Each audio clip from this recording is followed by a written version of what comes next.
Hello? Today, let's talk about Socrates.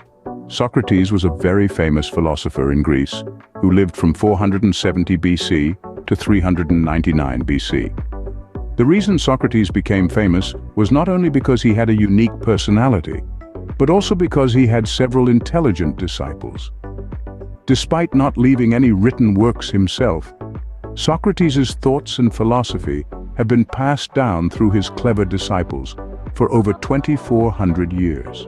Socrates was sentenced to death by the Athenian jury in a city that operated under a direct democratic system. This is well portrayed in Plato's Apology of Socrates. The accusers of Socrates were Meletus, Lycon, and Anytus, prominent figures in Athenian intellectual circles. They had previously suffered public humiliation due to Socrates' Socratic method. The charges against Socrates included impiety, not respecting the gods, and corrupting the minds of the youth. At that time, Athens was in a state of confusion, having lost the Peloponnesian War to Sparta, and rational criticism and checks on the government were undermined.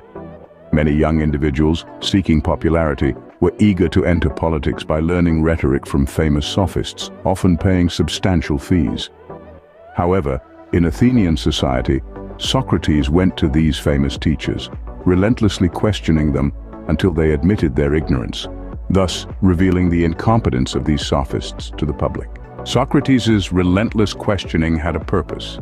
He himself philosophized about the origin of the universe, the arche, and had the expectation of discovering truth through interactions with others. Therefore, he sought out the renowned teachers in Athens, but their answers were far from what he expected, often mere wordplay. This led Socrates to expose the incompetence of those sophists to Athenian society. Before Socrates, philosophers also sought the arche. Thales, a philosopher from the 6th century BC Ionian school, claimed that the origin of all things is water. Pythagoras, a contemporary philosopher, argued that the origin of all things is number.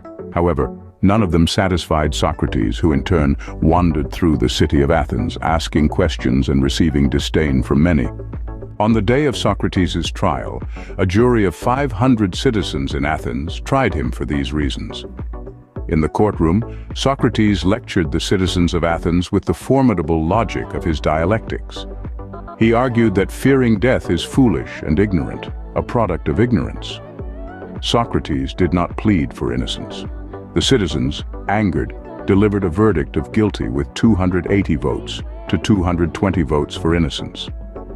The discussion then turned to the punishment for Socrates in the second trial. Anytus, one of Socrates' accusers, advocated for the death penalty, and in the face of this argument, Socrates did not yield. He spoke of death as eternal sleep, stating that when the body enters the state of death, the soul is liberated and goes to a happy afterlife. Despite his previous acquittal, even those who had voted for his innocence turned around and supported the death penalty.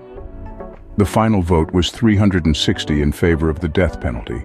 In this way, Socrates was directly ruled by the easily swayed masses and subjected to democratic politics where judgments were made based on their whims. Plato, disillusioned with such democracy, evaluated it as an intermediate form of government and dreamt of a philosopher-ruled state, akin to Socrates.